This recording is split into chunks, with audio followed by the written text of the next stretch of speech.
Hi, everybody. Welcome to the next edition of Two Up Front, presented by Three Lions Pub here at the Attention Era Media Studios. We are live on Brew Sports. We hope your Wednesday is going well for you today. Just myself today, actually, on the program. No Simon Provan. It is a little unfortunate. Simon had some stuff come up with the family dog. So as you can see by the wide shot here, no Simon Provan, unfortunately. So we're still going to have some great guests for you today, of course, on the program, but unfortunately, no Simon Provan. So you and I are going to have some conversations. We're going to review the weekend that was in the soccer world as well, too, of course. But as I mentioned, no Simon Provan today, unfortunately. So a little bummed by that, but we definitely look forward to having him back again on the show next week. If you missed any of last week's program, we invite you to go check out our website, 2upfrontsoccer.com. Of course, you can go to brewsportsnet.com as well, too, to catch all the past episodes of everything that Brew Sports does, but also everything that 2 Up Front has done as well, too. A reminder as well, if you want to interact with the broadcast, you can do at Baxter Colburn on Twitter, at Simon Provan, at 2 Up Front Soccer, at Brew Sports Net. All kinds of ways to get in with us here as well. Comment below, of course, on the stream as well as we move through the program with anything that we talk about in the soccer world. You can get us here on Wednesdays from 10 to a little under 11 a.m. Central Time live on Brew Sports Facebook. So a lot of great things to get to today on the program. One of the first things we want to talk about overall is looking at what is going on in the soccer world, of course, the kick around segment.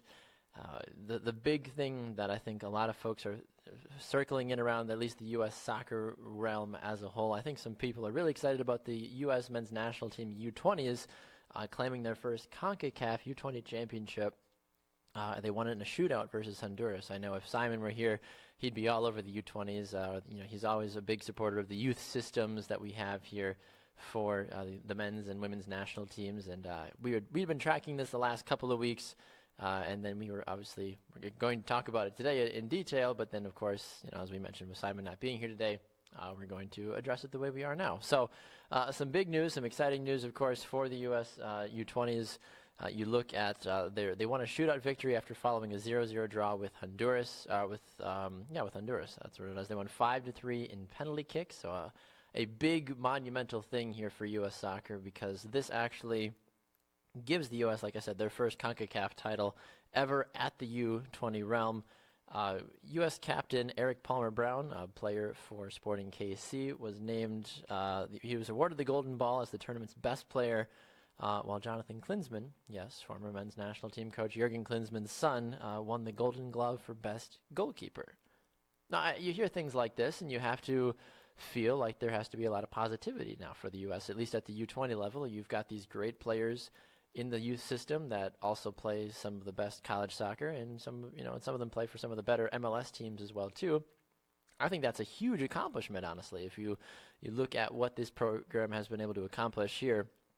By winning their first CONCACAF championship, it provides the opportunity for the U.S. to continue to go forward, to continue to change the landscape of U.S. soccer, because for so long even the senior team struggled to be relevant, and now the senior team continues to be competitive and relevant on the men's and women's side. Now we're trying to get the youth systems up to the same par that we're seeing from some of the other national teams as well, too. So I mean, how many times do we see an Argentina, a Spain, a Brazil? They're good through and through, even Mexico as well, too. You see these guys through and through, and now the United States is starting to find a little bit more success at the youth levels with this U20 CONCACAF championship victory. So a big congratulations to those young men on their accomplishment. We're going to be talking to Dan Lauletta here in just a little while on the shopfutsal.com call-in line.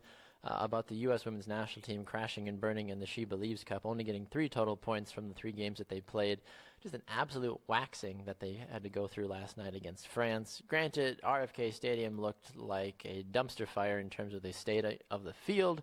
I'm going to ask Dan for sure about that to get his comments about what he wants to make about that.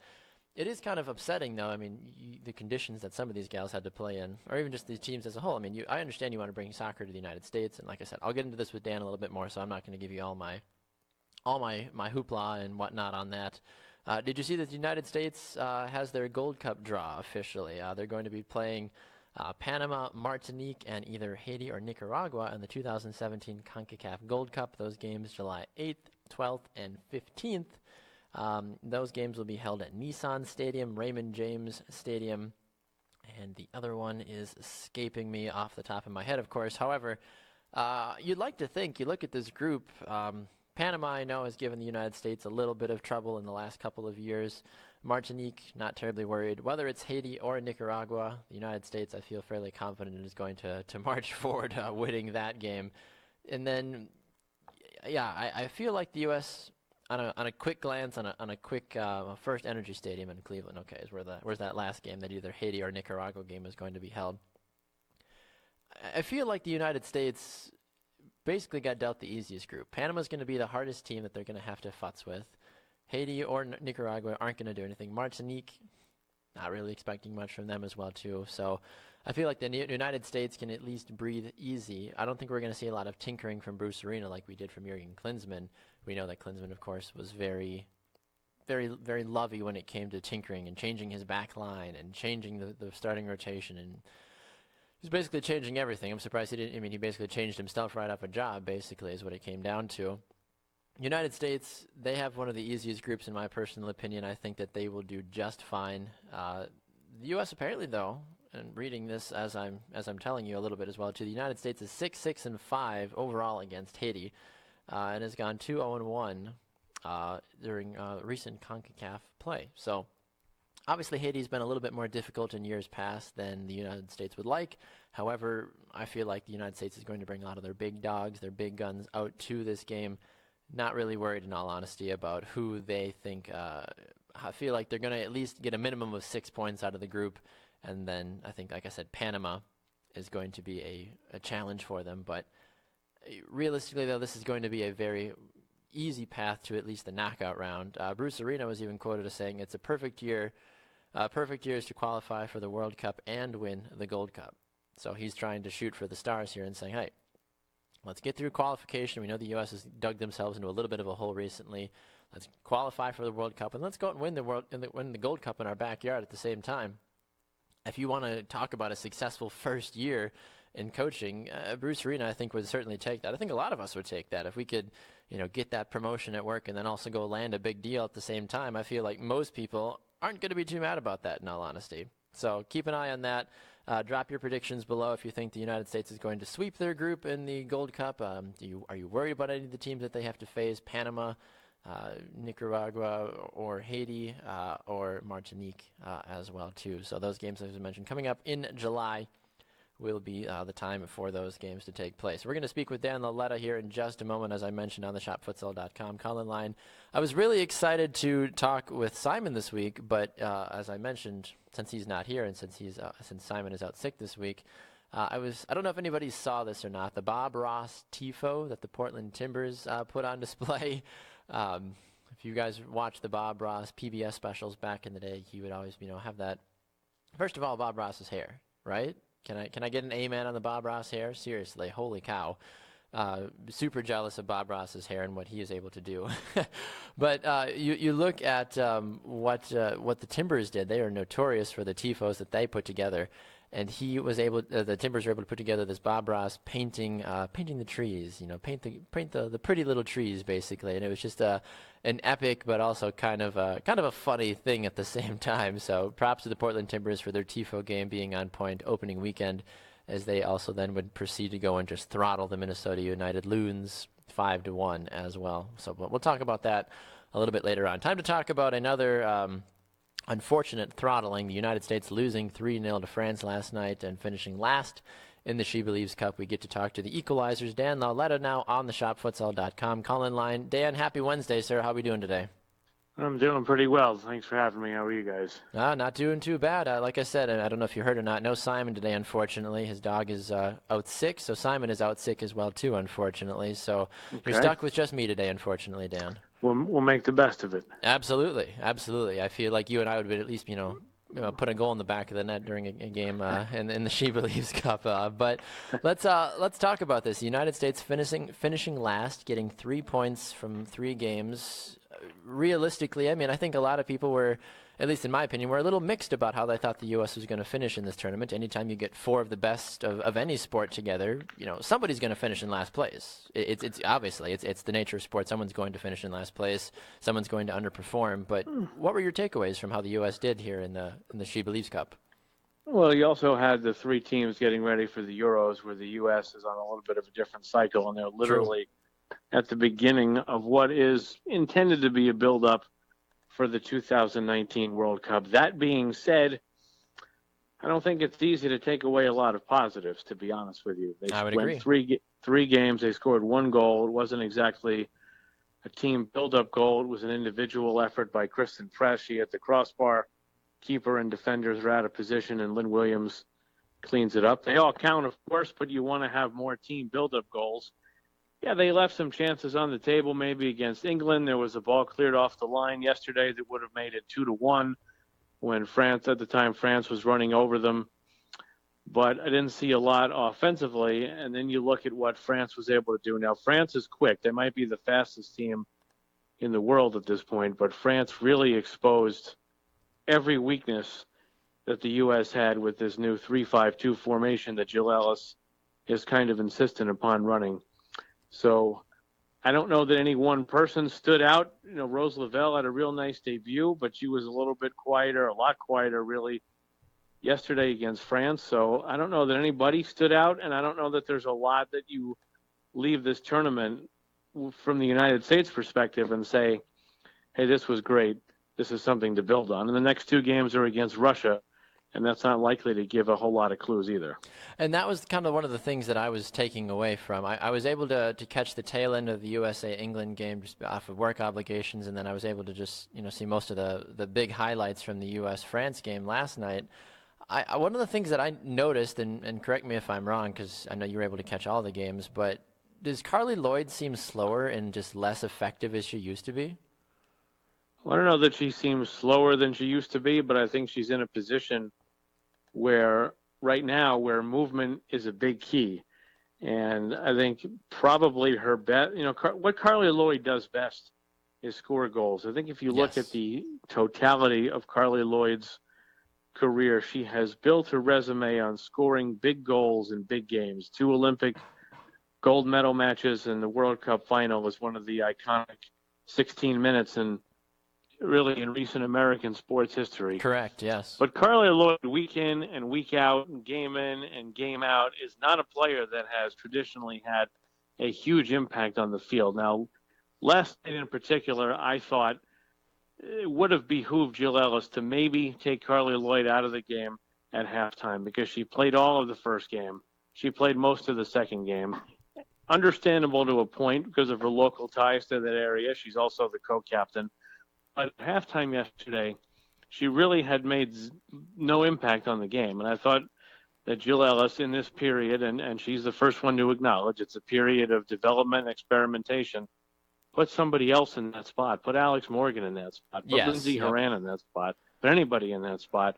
And she didn't do it until very late in the game. So I don't know if Carly Lloyd is any slower and less effective. I'm sure she's a little bit past her peak at 34, but I just think she's in a position that doesn't utilize her strengths, and I think building an attack on her being in the center of the park is just not something that I think will ever be effective on a game-in, game-out basis. That doesn't mean that they might play France again, and she might be the best player out there, but I think on a consistency basis, that's not what I would prefer to see. What do you you had an opportunity, obviously, as I mentioned, to catch all of these games, and we've debated this on the show in the past before. The players that went to Europe currently that are also now back for the United States, Alex Morgan, Crystal Dunn, Carly Lloyd, among others, did any of the players seem sharper or more dynamic or more experienced now that they're playing in Europe right now instead of just doing their off-season training here for the NWSL season? Well, Carly Lloyd, I don't think has started yet. She was in Man City and signed the contract and then came back for the SheBelieves camp, so we'll leave her out of it. And Alex Morgan missed the last few games for Lyon with an injury, so it's difficult to really say whether or not being in Europe has done any benefit to Alex Morgan. And then you have Crystal Dunn. Now, Crystal Dunn has been playing in a forward position over in the FAWSL, and she has looked completely lost as the wingback in the 5-woman midfield for Ella. She looked a little bit better when she came in off the bench last night against France. And I'm a little baffled by it because she's got the speed. She can defend. Yes. She can take players on. So I'm not totally sure why we've seen it, but I think you can make a case that in the first 2 games that Crystal Dunn was the weakest link on the team. I don't expect that to continue. I think she's way too good and way too complete of a player. And part of it might just be that the 3 in the back weren't able to effectively play balls into the midfield, but I was a little bit baffled by Crystal Dunn. But it's hard to say whether she's sharp because she's playing a completely different position for the national team than she is now for her club team, which happens all over the world.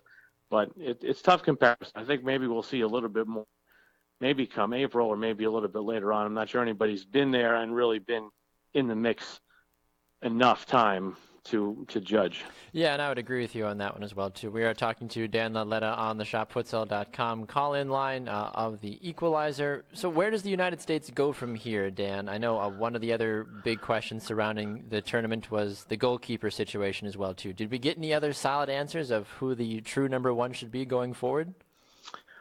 I don't think so. I think Alyssa Nair played very well in the first game. I think Ashlyn Harris played very well in the second game.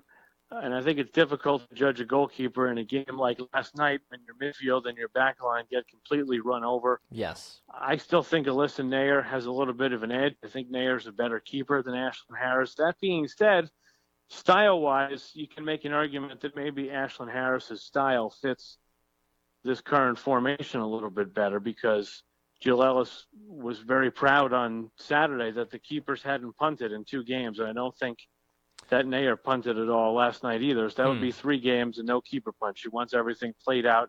Harris is a little bit better with her feet.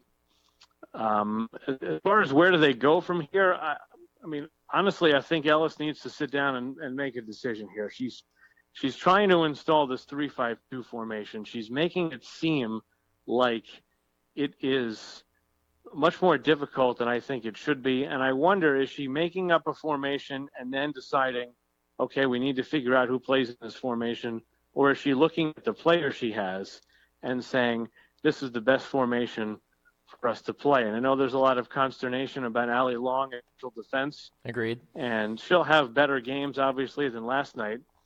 But finally, we saw every reason not to put Allie Long in central defense last night. I don't think she's as comfortable on the ball. She went into the midfield when Julie Johnston came in, also went in the midfield a little bit when she came on as a sub on Saturday at Red Bull Arena. Both times I thought she looked instantly more comfortable on the ball in midfield. I think the combination of the fact that you've got better people to play that position and that she has a better position makes it very confusing as to why they're trying to hammer Allie Long into that centermost position in the 3 center back formation. So to me, where do they go from here is they need to decide if they're going to keep up with this, because at this point, I think it's fair to say so far it's not working. Yes. It should not take from October until March.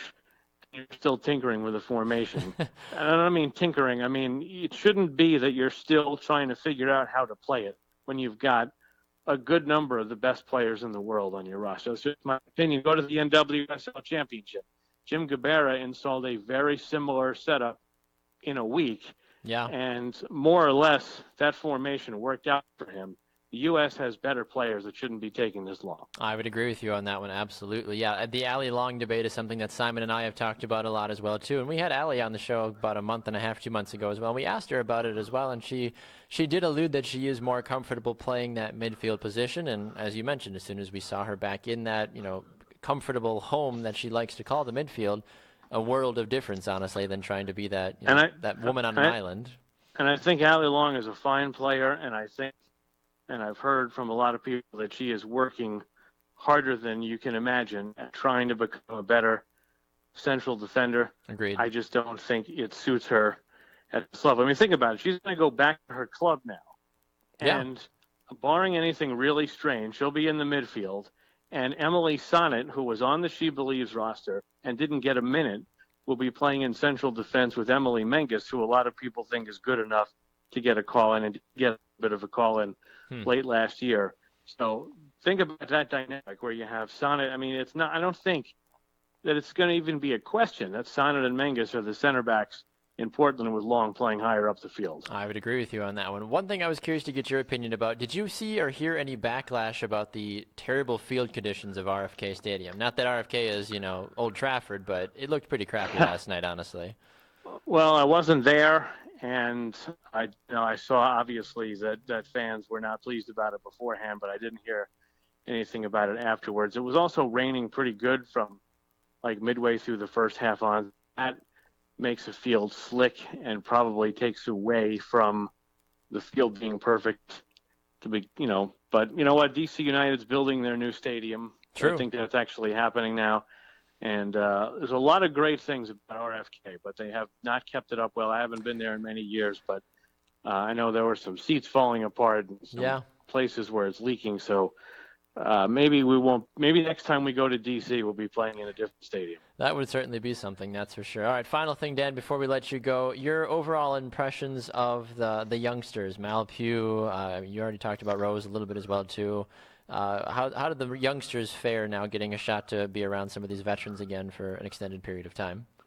Well, Rose Lavelle, important thing is that she came in, and I can't stress enough how uncomfortable it was Saturday at Red Bull Arena. I'm not convinced those games should have been played, not because of player safety, but I really don't think it was healthy for fans to be sitting outside for what amounted to 5 hours, and that's if you just walked in at kickoff and stayed till the final whistle. So you take that into account, and you realize that one thing that's important and can't be taught, and it doesn't matter how much skill you have, is can you walk on the field in your national team jersey and play and act like you belong there? And Rose Lavelle did that 100%. So agreed. I think the future is bright for her. I think the Breakers will be certainly an exciting team to watch. Whether they win a lot of games, we'll find out. So the future is bright there. And Mallory Pugh, still a work in progress, but there aren't too many people who can defend her when she's one-on-one. And the thing that Mal Pugh does, and she's 18, remember? Yes. The thing that Mallory Pugh does that's very impressive is she beats players, and she can keep possession of the ball while beating players and then do something productive with it while she's beating players. And that's the goal.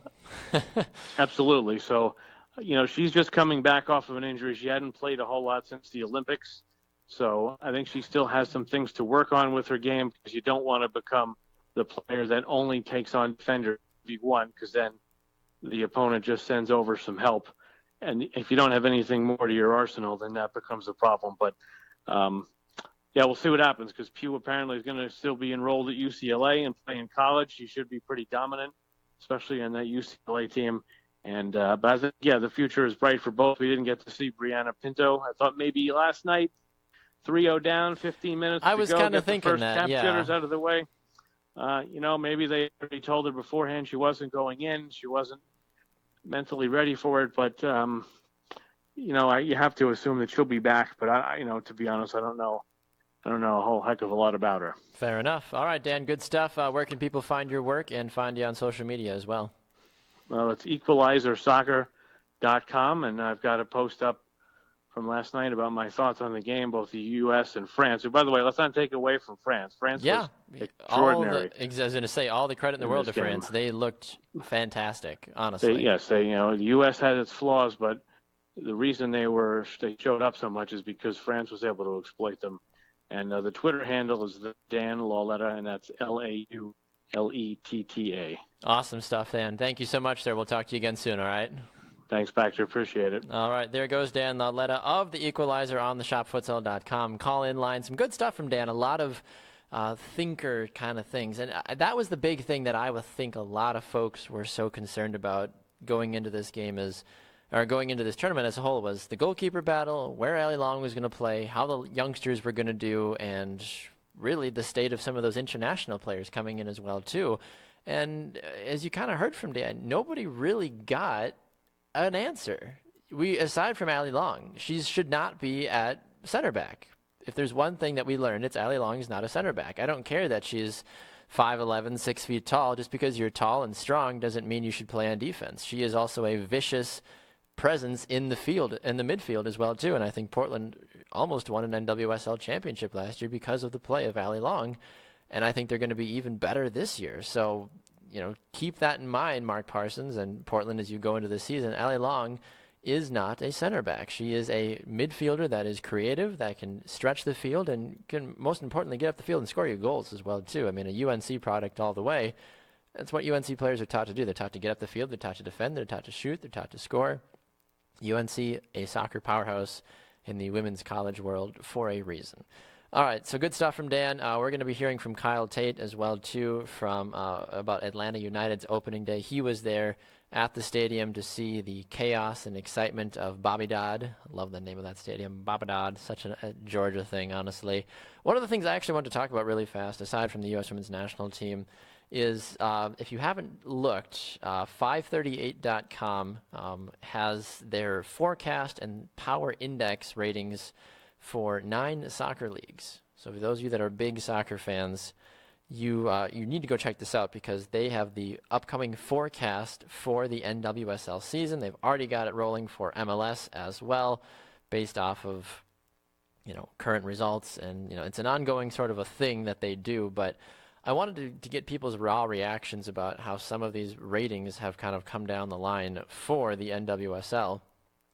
You look at it right now, they've got it all ranked out based off of their offense, their defense, their predicted wins, the predicted points, their percentage of making the playoffs, percentage of making the finals, and percentage of winning the final as well, too. The most immediate thing that just jumps out and kind of slaps me in the face is the Boston Breakers being predicted to be the worst team again in the NWSL. Now, I understand that Boston has absolutely revamped their entire team. I mean, we've heard from Coach Matt Beard, we've heard from other Breakers players, we've heard from soccer analysts. Simon and I have said it 100 times as well, too. If there's one thing we can predict with a lot of confidence, it's that Boston's not going to finish in last place this coming season with all the additions, plus Rose Lavelle anchoring that team as well, too. I'd be shocked if Boston is in last place. But 538, with all their analytics and all their statistics, thinks that the Breakers are only going to win probably around 7 games. They think they're going to lose at least 13, maybe 14, and they said they have a 3% chance of making the playoffs. I find that a little bit ludicrous, personally. I think that this Breakers team, with all the enhancements that they've added, whether it was through the draft or through all the free agent signings that they've done, and the trades, they've been trading and trading and trading, you have to be a fool to believe that Boston isn't going to at least be what's a realistic expectation? A top 7 team? A top 6 team? I mean, 4 teams out of the 10 make the playoffs. I believe that Boston's going to be at least this top 7 team. Maybe there you go. There's my I believe segment for the later part of the show. Boston, you've got a lot of really good things to offer. I think that they have what it takes, and I think that they're going to turn a lot of heads as well, too, honestly, this upcoming season. Orlando's in 9th. Houston is in 8th. I can't really argue with Houston. They made a couple of moves, honestly, as a Dash fan. The Dash jersey as well, too, right over there, of course. I don't know. I'd like to think that Houston's going to be really good this year. You've got Melissa Henderson. You've got Keelia Ohai. You've got Lydia Williams. You've got a pretty talented attacking team. I'm noticing a theme that the teams that I follow in professional soccer or in professional sports all have really good offenses, but their defenses are terrible. New England Revolution, Houston Dash, rather. Green Bay Packers. I don't know. I don't really follow anybody else after that, honestly. So, I mean, the Brewers are pretty bad overall. I don't really follow them. The Bucks, decent offense. Defensively, I mean, nobody likes to play. You can't really play defense in basketball, but this isn't a basketball show. I can figure that out later. But just a strange coincidence. I don't know. I like offense. I was always an offensive guy when I played my sports. So they've got Sky Blue listed up here as number 7, Washington at 6. Which I think is the surprise, because Washington has basically cleaned house, traded away almost all of their high-caliber elite players to different teams, especially to Seattle, and somehow they still think that they're going to finish as high as number 6. That, I think, is where 538 goes wrong. I'm sorry, Washington is not going to win 10 games this year. I just don't see that being a realistic thing, honestly. I'd be dumbfounded if Washington finishes 6 or higher this season, honestly. Kansas City falling in here at number 5. Chicago, the first playoff team, at 4. Seattle, of course, as we mentioned, number 3. Portland, number 2. And North Carolina predicted to repeat as champions.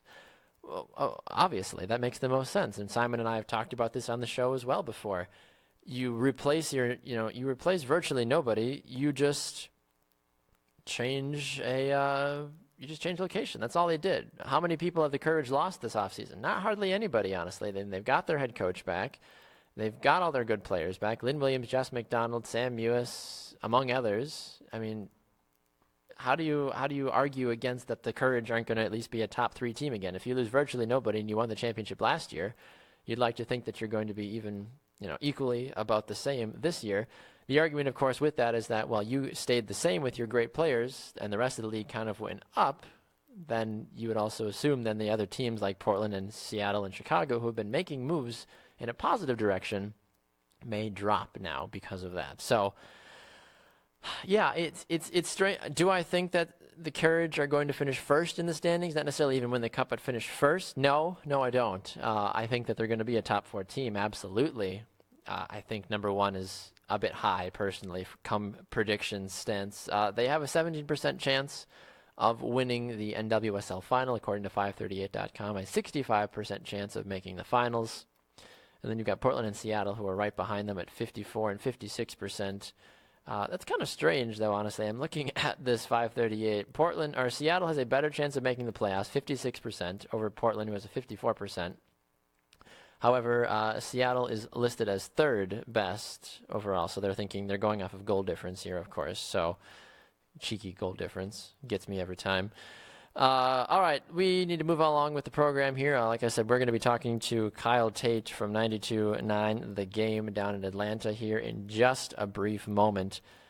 But yeah, let me know your thoughts. Comment below, of course, as I mentioned as well, about how you think this whole 538 thing is going with the Courage being listed as number 1. MLS has this as well, too. Looking at how currently 538 thinks the Red Bulls and Toronto FC actually have the best chance of winning MLS Cup 2017, a 9% chance to win based off of day number 1. A team that is currently at a 3% chance to win MLS Cup 2017 is Atlanta United. They lost their opening game to a very feisty New York Red Bulls. They lose 2-1, and a man that saw it firsthand is Kyle Tait, and he joins us now on the shopfutsal.com call-in line. Kyle, good afternoon to you, sir. How are you? Hey, Baxter. Good to hear from you, buddy. Good to hear from you as well, too, sir. I have to tell you, your social media game over the weekend was on point because I felt like I was at the game based off of all the things that you kept posting. Tell us about the atmosphere. It looked just incredible, honestly. Yeah, it was an amazing day for the city of Atlanta. Bobby Dodd Stadium. It was a special day for me, too, because, I went to Georgia Tech. And so for them to have the inaugural game at the stadium that I've seen so many American football games, to see football of a different sort played on, just really surreal. We had a 3.5-hour pregame show on site right outside of the main gate for 92.9 The Game, which is now the flagship for Atlanta United. And seeing the entire operation, from the vendors and food trucks early in the afternoon to all the fans, 55,000 plus, which actually was the 4th largest attendance in the world over the weekend. Unbelievable. It was behind, I can't remember. There was a game in Germany that it was behind. I think it was Dortmund, and then Manchester United and Barcelona drew more. And other than that, it was Atlanta United. So it was pretty amazing. Just an incredible crowd. And I was surprised at the education level of the crowd, too. They knew exactly when to cheer. And it wasn't just on goals. I mean, Miguel Almiron at one point dribbled his way out of a triple team, and the crowd cheered at that. There was one point where there was a double team on the right back, and he was able to get it out and with skill get it across the way and cross it to the left side. And it was a really, really amazing crowd. It was awesome. What did you think of the starting 11 lineup that was trotted out there by Tata Martinez? Some household names, at least in U.S. soccer. Greg Garza leading the charge there, but a lot of these other gentlemen as well too, aside from Michael Parkhurst, kind of just trying to set the tone of who their career is going to be in MLS.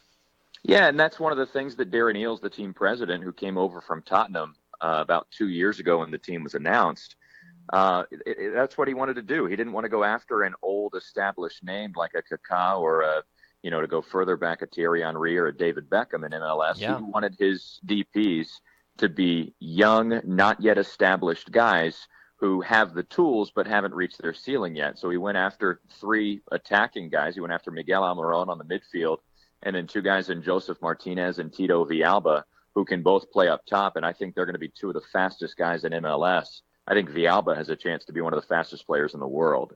So they're going to be a lot of fun. It's a very South American flair. And then on the back line, I don't think the defense really gets a lot of credit. You mentioned Garza and Parkhurst, a couple of obviously U.S. men's national team veterans, and Parkhurst has significant MLS experience. Yes. That's important when you bring in the youth because these guys don't know the difficulty of MLS.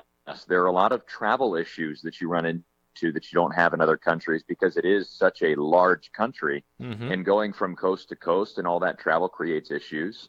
The language barrier obviously creates issues, and then also they're not used to the heat and humidity of June and July in Atlanta, as opposed to some of these other places that they may be playing. So you need a veteran in there to kind of get the young kids ready to go, but I think they went about building a team the right way. We'll just see over the next couple of months how well they all come together and play. And I think that they, for about 60 minutes on Sunday, looked like they had the chemistry down already. The other 30, not so much. And you've had obviously the first-hand opportunity to really check out this Atlanta United team. I've seen predictions kind of all over the place, honestly, with where this team is going to finish. I have them finishing just outside the playoff picture when it's all said and done in the East. I know it's really early, of course, but from what you saw seeing them play firsthand against a good team, arguably one of the best in the Eastern Conference, does this team have a chance to make a run, or are we still way too early to even be thinking about something like that? Yeah, there are a couple of factors to consider. I think that the tools are there on this team. You definitely have the right mix and combination of players to make a run. Agreed. But you don't know if it's all going to come together. These 11 have never played together. They had a short preseason. They couldn't start until late January. And so they only had 4 games to play in preseason, whereas New York Red Bulls had, I think, 7 or 8 preseason games plus the CCL, where they lost in the 2 legs to Vancouver on aggregate. So they had already come together. They knew exactly what they were trying to do, even though they had switched formations and traded their captain and Dax McCarty to Chicago Fire over the offseason. So, it's hard to take a whole lot away from the game against New York Red Bulls, except for the fact that for a solid 60 minutes in the middle of the game, from about the 20-minute mark to about the 75-minute mark, Atlanta United looked like they were playing together. They had a great attack moving forward. They had a number of tremendous opportunities. And to be honest, Miguel Almiron in the 67th minute missed a chip when he had Joseph Martinez flanking him on the left side. And it was 2-on-1 with the keeper, a situation where you felt that it was a certain goal. And Almiron went for the chip instead of laying it off for Martinez. I think Martinez was offside anyway. And so that was the turning point. That's when New York Red Bulls turned things around. It should have been 2-0 Atlanta, and instead New York Red Bulls pops off 2 quick goals. So they battled, they fought. I'm still holding expectations, but I think the tools are in place. We just got to see how they all come together. Yeah, and I'd agree with you on that one as well, too. We are talking with Kyle Tait of 92.9 The Game down in Atlanta, the flagship of Atlanta United here on the shopfutsal.com call-in line. Kyle, Atlanta takes on the other expansion club this week in Minnesota United. Atlanta going on the road for the first time to go from one college football stadium to another, basically, as they head up to TCF Bank Stadium in Minneapolis. The little different weather I feel like they're going to have to cope with as well, too, when they take the field against Minnesota United. I think, honestly, that Atlanta, as you mentioned, has the tools. I don't think Minnesota is going to be able to rebound, honestly, from that manhandling that they faced against Portland as well, too. I think it's kind of an open and shut case, personally, that Atlanta should walk away with 3 points against Minnesota. Yeah, it's a great opportunity to get 3 points. I think you have to consider it a disappointment if you only get 1. But they're probably going to have to break out the orange ball in the snow, so weather is always going to be a factor, especially with the South American flair that's on this team. Guys aren't really used to playing in the snow. But it'll be interesting to see. I think that Minnesota United, like you said, they came away with a 5-1 loss to Portland. Right. That game, though, remember, was a lot closer than the final scoreline would indicate. It's true. They did, yeah. There's a couple. I mean, it was popped off 3-1 there, or 2-1 at the end, basically, and then they just kind of got lucky with a couple of the ways the balls bounced for them at the end of the game. Yeah, so Minnesota United, you couldn't have 2 expansion teams take 2 different purpose-built roster. After, like I said, youth and speed and guys who have potential rather than guys who are past their potential and past their prime. Whereas Minnesota United really hasn't done a whole lot. They've taken the slow and steady approach in the long haul, and they've kept a lot of their guys from the roster that was in the NASL. They have a very defensive kind of stay back and park the bus type team. So you've got 2 teams with very differing personalities on the pitch, and it'll be interesting to watch. But Minnesota United did hold against Portland. It's still early in MLS. Right. And so I know that Portland is still kind of trying to find their way, as all teams are. But it'll be interesting to see what happens on Sunday and how things all come together on both sides. But I agree with just looking at the players on paper, you have to imagine that Atlanta United comes away with 3. Absolutely. All right, Kyle, good stuff from you, sir. Where can people find your work and find you on social media as well, too? Yeah, on Twitter, I'm at Here Kyle Tait, last name Tait. Fantastic, Kyle. Let's do it again sometime soon, all right?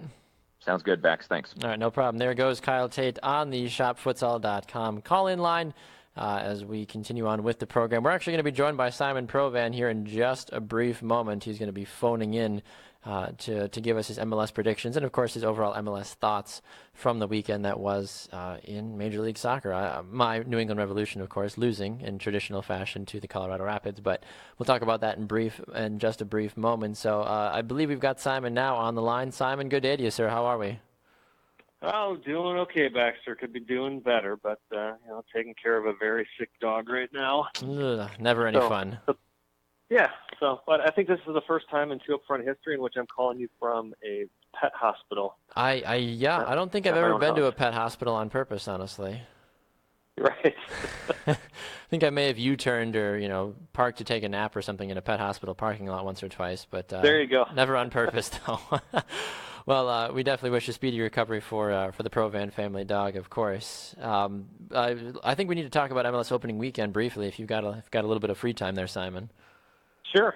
I mean, what can you really say about Portland? I mean, I'm sure you were ecstatic, and I know you were ecstatic because you posted about it a lot on social media, and people were trying to pop wind in your sails right away saying, well, Simon, they beat an expansion club. But your thoughts, though, I mean, Portland looked good, though. I'll be honest. They looked really fluid and really smart and strong for 90 minutes.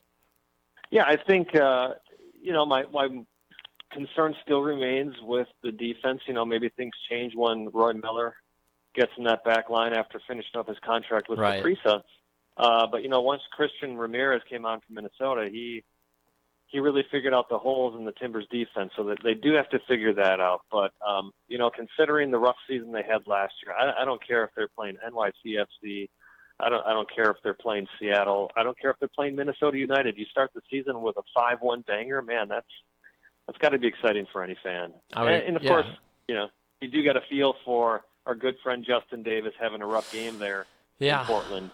So hopefully Minnesota's defense can be a little bit better, but it looks like they're in for a rough ride this season, Baxter. I would agree with you on that one as well, too. And we just heard from Kyle Tait, who covers Atlanta United down in Atlanta for 92.9 The Game, and he said that he thinks Atlanta is just taking an entirely different path than what Minnesota is going to take this season, and predicts that they're going to win as well this weekend against Minnesota, even though the game is at Minnesota as well, too. I mean, anytime you get two expansion clubs duking it out, of course, it's going to be a topic of conversation, but we'll get into our predictions here in just a little bit. Sure. Other takeaways from the weekend that was in Major League Soccer, I will be honest, the two teams that I was actually watching semi-close was the Columbus-Chicago game, just because we talked a lot about during the offseason of Chicago making all of these transfers and, trying to rejuvenate who Chicago Fire soccer is. And even Columbus as well, too. But a 1-1 draw, I think, semi-respectable result, I guess, for both of these clubs. Yeah, they're quasi-rivals. I think it's a much better result for Chicago than it was for Columbus. Of course, yes. Chicago now having to deal with Goossens being out for 5 to 6 weeks, which is going to really hurt them in the midfield. But again, considering, two last-place finishes for the Chicago Fire to start the season on the road with a draw against a decent club in Columbus, that does speak positive for Chicago. I think Columbus, though, they've got some things to figure out. They really weren't that impressive, for my money anyway. No, and you have 100% of my support on that as well, too. I was not wowed by anything the Fire were doing, honestly, from the game that I was able to watch. Are there any of the draw games we want to dwell on at all, honestly? I mean, I was able to go back and catch most of all of them, but, I mean, Real Salt Lake TFC 0-0. Credit Nick Rimando for his incredible PK save on Giovinco. Yeah, right. Easily could have been a 1-0 game, but RSL Rio Tinto, still to this day, until Nick Rimando retires, I think will always be a hard place to win at, no matter how good of a team you have coming in. Yeah, absolutely. I agree with you. I think that was one of the more surprising results, to be honest with you. I can't remember if we both had picked Toronto to win that game. I think we did. I'm not sure. Maybe did I take a draw on that one? We both took Toronto on that one. Okay, right. So, yeah, a good result for RSL considering many people are picking a final that would feature FC Dallas and Toronto. Yeah. Definitely the teams to beat. And that would be my other takeaway, Baxter, is FC Dallas is exactly who we thought they would be to go to L.A. and defeat them 2-1.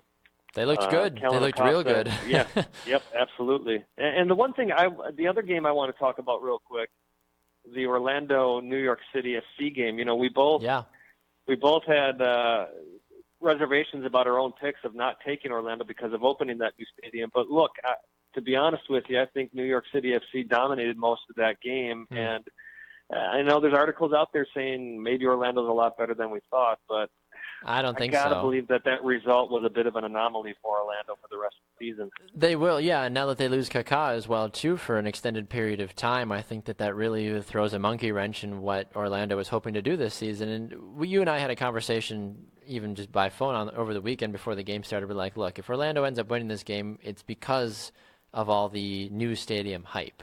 I mean, when you get a new stadium, when you open a venue for the first time and you pack it to the brim, an extra level. It's almost like it is an extra 2 or 3 players on the field with you, and Orlando was just able to use the soccer god's powers to get that ball played perfectly to Kyle Larin to knot it in. So, I mean, congratulations on Kyle for scoring that goal, but yeah, as you mentioned, though, NYCFC, the better team overall, but I don't know really where you go from here if you are Orlando now, especially that you're missing your big guy in Kaká. Right, yeah, absolutely. There's that says a bunch right there. Hey, Bex, let me give me 1 second here. I know we're live, but give me a second to scooch out of this room. The beauty of live things. I love it sometimes. Sometimes the environment has a different mind, I guess, sometimes as you're trying to do things. I will say this, Simon, I got an opportunity to catch the two games that one game I didn't try to catch on purpose was the San Jose-Montreal game. San Jose looks really, really good. I don't know if that's them being good or if it's Montreal being bad.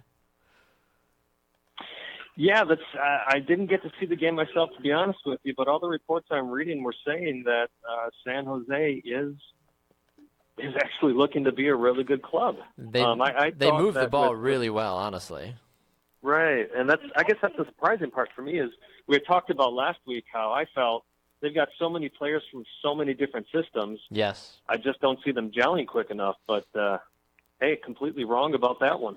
Yeah, you're absolutely right about that. And like I said, from what I was able to see, I was just wowed through and through with what they were able to produce this week. We need to talk briefly about the Houston-Seattle game because Houston honestly just took Seattle to the cleaners, brought them there, got them dirty, brought them back, cleaned them again, and then finally Clint Dempsey got a nice little rebound goal. But holy cow, Houston was on fire and just incredible goals, incredible passing, just awareness. Their offseason has been nothing but a success, and day one has been a huge success for them also.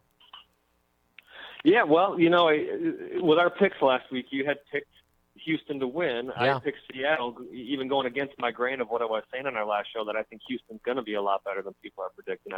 Obviously, I picked them to make the playoffs, and man, they obviously proved me wrong with my pick, which I'm never disappointed when I pick Seattle and they end up losing anyways. Of course. But, no, I totally get that.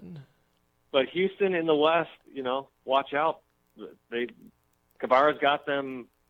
It almost seems to me he's got a well-oiled machine down there already in Houston. Agreed with you on that one. And then the Red Bulls going 2-1 over Atlanta. Even though Atlanta scored first, the Red Bulls ultimately showing and flexing their muscles with the MLS experience to win that game. Vancouver and Philly draw 0-0. DC United and Sporting draw 0-0.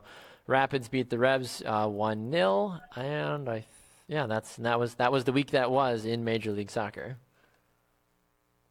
Yeah, I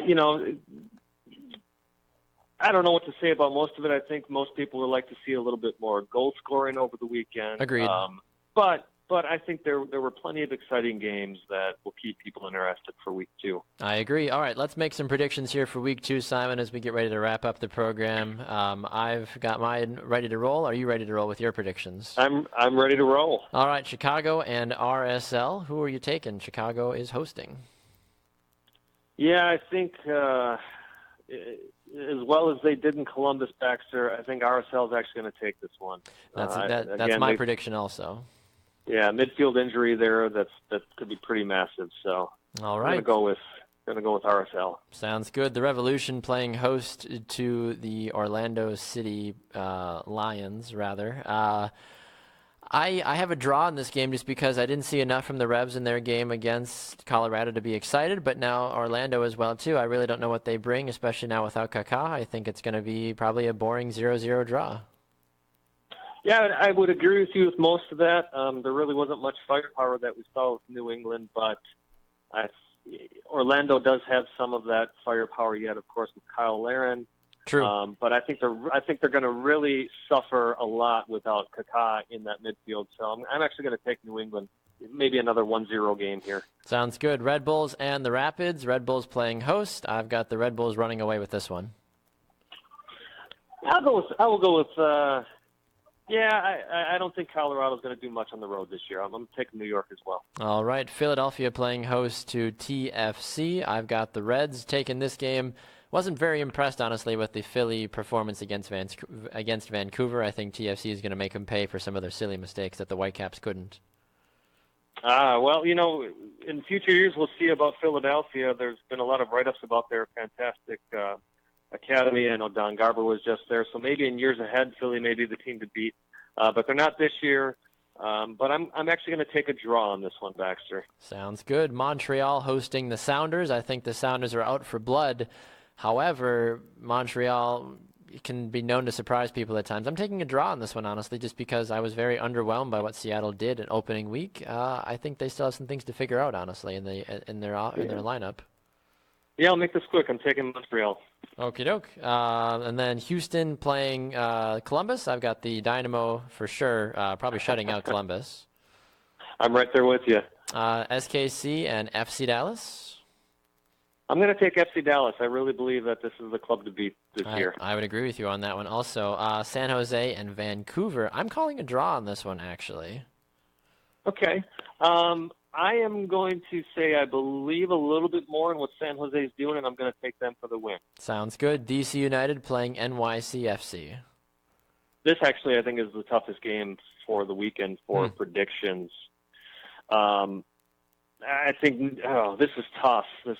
You know what? DC United is hosting. I'm going to take them. I think New York City has a good chance. But they got to finish, and they didn't show much of that in Orlando. I don't know if they're going to be able to finish this weekend, so for that reason, I'll take DC United. Sounds good. DC is actually visiting NYCFC, just as an FYI. Oh, they're visiting. I thought you said they're hosting. Okay. See, this is what happens when you're at a pet hospital and you can't look at a schedule. No problem at all. You still sticking with DC, though? Yeah, sure. What the heck? Okay. Minnesota and Atlanta? There's my great analysis for you. I love it. Yeah, why not? Just because. Okay, sounds good. Minnesota and Atlanta, who do you got? I'm taking Atlanta. Okay, same here. And, of course, Portland and the Galaxy.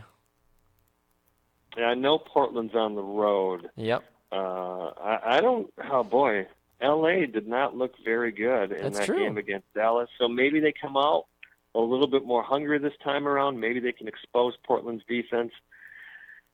Baxter, I was going to take the Timbers because I liked what I saw from them up front, but I'm going to take the Galaxy in this one. Ooh, maybe the upset of the week, as it were. Yeah. Awesome. All right, Simon. Well, I will let you run. Well, you can't let me run yet. Who do you got in that game? Oh, I've got Portland. Sorry, I've got Portland winning that game. My fault. Good. My fault on that one. Yeah, I've got Portland. I like what I saw. Yeah, good. Of course, I like what I saw from them opening day, and I think it's going to translate over nicely to still a Galaxy team. Still trying to figure out who they are, honestly. Yeah, no, that's very true. All right, Simon. Good stuff from you. Quick, I believe before we let you run. Yes, I do believe that there's a lot of talk out there. I don't know if you covered this on the show today. Sorry, I haven't been able to listen myself, but a lot of talk out there about some German clubs very, very interested in Walker Zimmerman out of FC Dallas. So I didn't even know that, honestly. Yes. It's been reported by, I think, 442goal.com, MLSsoccer.com. So it's news that I think perhaps broke late last night or this morning. So I do believe that if not by the end of this year, before next year starts, Walker Zimmerman, if not in Germany, he will be playing abroad next year. Sounds good. I appreciate the insight there, Simon. My I believe is that I believe. What do I believe? I believe that expansion in MLS still has a long way to go to prove that these teams can make an immediate impact. There, it's kind of a wild, loosey-goose one, but that's my I believe. That's what I'm going to go with, I guess. Well, I appreciate you subbing, or having people sub in from him. So I know it's been a bit of a wild, goosey show. So that it's very. There you go. It goes with the theme, honestly. Awesome, Simon. Well, we look forward to having you back here in the studio next week. Best wishes to your family and your dog as well, too. Thanks so much, Baxter. Talk to you soon. Sounds good. There goes Simon Provan on the shopfutsal.com call-in line. Special thanks to Kyle Tait and Dan Lauletta for joining us on the program as well, too. Give us a like on Facebook, 2 Up Front. Like Brew Sports as well here as well, too. You can follow 2 Up Front on social media at 2 Up Front Soccer, at Baxter Colburn, at Simon Provan, and, of course, at Brew Sportsnet and the whole hashtag Brew Sports as well, too. Coming up next on Brew Sports, it is halftime with myself and Tanner Burke. That's coming up here in just a few short minutes. Thanks so much for watching. With our manager being the one above, we are 2 Up Front.